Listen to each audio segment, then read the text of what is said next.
Good morning, everyone, from Copenhagen Fintech, and welcome to the second day of the Copenhagen Fintech Week Global Edition. Yesterday was an incredible day. So many interesting presentation panels and discussions. I truly hope that you all enjoyed them. I made a few notes here. We touched upon the pandemic and the impact of the ecosystems around the world, the importance of design thinking in sustainability and financial inclusion, social trading as an accelerator for sustainable investing, partnerships and social entrepreneurship, stories from the coal phase, a personal favorite of mine from Africa, innovation in asset management and tokenization, and the list goes on. Actually, we also talked about if there actually is such a thing as a sustainable bank. And guess what? The answer is there actually is. Today is not going to be less exciting. With me today, actually, I have to remember to say, you have to check out our community events. We have a series of community events going on. And we also have some research tracks going on where we will showcase the highest level of industry and research collaboration also. So remember to check it out. It's all on your swap card. So you can see all the different sessions that is going on at any given time of the day. Remember also to ask questions. It's not always we have the time to give them to our presenters, but there is an opportunity to actually ask questions during the different sessions. And last but not least, remember why we are also here. It's to network and hopefully create a lot of different partnerships. So today with me I have Karim, the co-founder of the CO2 startup, the fintech startup Solstroem. Some of you might remember that I introduced you to Solstroem yesterday when I showed you the link. And I'm just gonna press through a couple of slides here if you can put those on.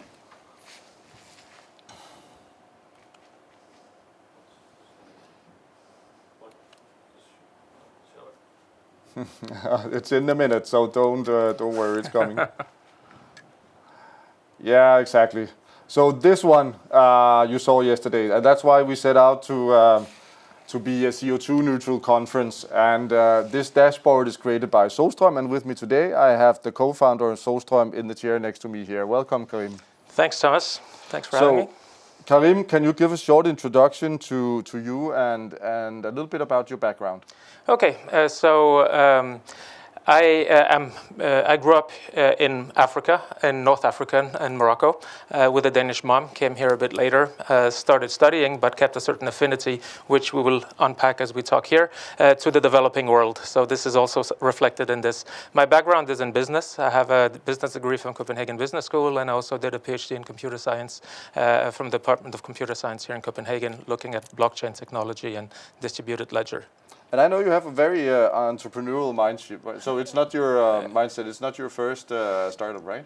No, I was part of two former startups. One wasn't very tech-oriented, that was 10 years ago in the midst of the financial crisis. And the other one, I was involved in a company called Blockchain Labs for Open Collaboration that was also hosted here for a couple of years. So can you explain to us when we see the dashboard here, if you can bring that on screen again? Explain a little bit about what is it actually before maybe we move to the dashboard, but it's great to get it on the screen. What is it that Solstroem is actually doing? Well, we're solving two problems simultaneously. So one of the problems is that you have a developmental issue in developing countries combined with a climate issue. You have decentral solar installations off grid across the world that are being deployed at a faster pace, but not fast enough. So every year there's around 2 million home solar installations being installed. None of these actually have access to carbon markets, or carbon financing. balancing, if you can call it that way. So that's actually one of the issues that we want to do by creating a system that actually allows those companies to monetize the CO2 impact that they're actually creating. And the interesting thing here is that it's a low-hanging fruit. A lot of what happens in developing countries would be replacing kerosene lamps. For example, replacing a kerosene lamp with a very simple solar panel is going to have an impact which is immeasurable once you aggregate it. And it seems like nothing, but at aggregate, it actually represents 0.5% of the world's CO2 emissions that you can actually remove just by getting people off kerosene lamps. So this movement needs to be encouraged, and selling CO2 offsets that you actually generate, the environmental savings that you make by installing this, should be monetizable. So we're actually using new technology in order to develop these types of solutions that you can then monetize. So how did you actually come up with this idea? Well, it's a bit of a journey. So it's also very often you get involved with the people that you work with. And in this particular case, my co-founder has a background in solar energy, has been working with that for 10 years. And me, myself, more of a blockchain/business background, and having lived and worked in developing countries for the EU Commission, a little bit for the UN, I kind of saw that there was an intersection that needed addressing. And through exploration, we kind of found out that there was an unserved market here. And the unserved market on the supply side would be these solar home systems that are actually being deployed in large scale and should be deployed even faster if you're to achieve the results that are mandated by the Paris Agreement. So you can see what we're doing is essentially an ejection, an acceleration in order to encourage more deployment of this type of technology. And on the flip side of that, on the demand side, this is where Copenhagen Fintech and other customers come in. It actually also allows transparency and an upgrading of the actual infrastructure that exists today for buying and selling and trading carbon offsets on the voluntary market, which is a market in growth. All right, cool. So just for our audience, and before we go back to the dashboard and give a little bit of explanation of that, I can elaborate, because last year you went to us together with us to Singapore Fintech Festival. Yeah. And we actually did a test there where we real-time also showed the dashboard at the Singapore Fintech Festival, where we could in reality have offset our usage here in the lab. Yeah. So if we go back to the dashboard, maybe you can just walk us through a little bit what it is we're actually seeing here. So very simply, I can see it down here. So very simply, it's this is a representation of what's actually happening at the back of the system. So we have been in touch with you in order to figure out how could we then make this conference CO2 neutral. So your team has given us some data in terms of what the footprint has been what is estimated to be here. We have added that as item lines at the bottom. You can see there's different item lines such as preparing the studio and food and car transportation, public transportation, and so on. And each item line is essentially a purchase of CO2 offsets from the solar provider that we mentioned. And the bottom line, which is the most interesting one, is the actual electricity consumption in this building, because this is where we take the step further and actually automate the whole process. So what you can see here is a home area network device, which is retrofitted into your smart meter. It's been there actually since November last year when we tried it out in connection with the Singapore Fintech Festival. It works very well. So what it does, it gives us a live data feed of all the electricity that you're consuming in the building here. And we essentially multiply that by certain carbon intensity factors. And that allows us to estimate in 1 minute intervals what the emissions of this building actually is. And this is what's happening on the bottom line. We, in 1 minute increments, so this screen updates every 1 minute, you essentially send in a small purchase order via this automated system, and it automatically offsets through the backend that we have created, which is based on a distributed ledger system, which is a registry for all these carbon offsets that have been generated by our providers. And the providers for this particular case, you can see small flows on the map coming from Colombia and Mexico. So those are the providers that you're actually supporting by offsetting your energy here. So this allows them to deploy more solar installations installations in rural areas in Mexico and Colombia. And therefore, you could say the impact that this is having is multifold. One thing is you can claim CO2 neutrality. The other thing is that you're helping the acceleration of energy access in a part of the world where this is actually needed. And does the money already now flow directly to the solar The money farms? does not flow directly. This is a technical limitation. And the reason for this is that the actual, you could say, the installations themselves are owned by companies that deploy them. So our partners here, for example, Ilu Mexico in Mexico, is a company that does pay-as-you-go solutions. So they deploy these installations and they continuously own them and the rights to them, and they essentially remote operate them. And people pay as you go per day or per hour or whatever they want in order to have access to this electricity. So the money flow backwards is to support those companies in being able to accelerate their business and deploy more installations, or for them to actually reduce the tariffs for the users of this, making it more accessible. All right. Yeah. Okay, so tell us a little bit, because why is this way of offsetting, why is this important? Well, the interesting thing here is that the core of what we're doing is a registry for carbon offsets. Currently, registries, in our opinion, me and the founders and the people of my team, would say that registries are very old-fashioned. They have only recently been updated to actually have an IT registry. Before that, a lot of it was actually done in Excel spreadsheets. And the new versions of these registries don't allow for interoperability with applications that are consumer-facing. And this is what we want to accelerate, ensuring, as the example of this is just an illustration of what can be done, but essentially you can build this solution directly into any consumer-facing application, meaning in this case, a building would automatically trigger signals for buying. It could be a consumer app if you go to your supermarket and there is line item carbon values for what it is that you're buying. With one click, you could, in principle, through that particular app, automatically offset through the system, which would avoid you having to do this manual process of retiring the credits, which is a big issue today. So how far are you in your development? Because I know, because I actually got one from you, that you're actually able to order these devices and actually plug them in your meters as we speak.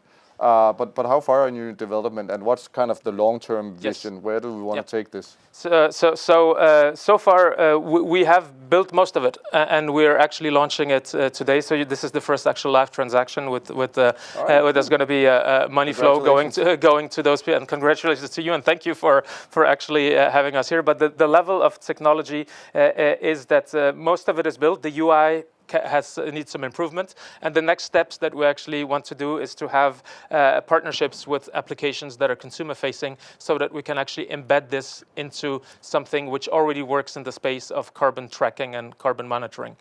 And I know you've already been quite successful in building an ecosystem of partners around this.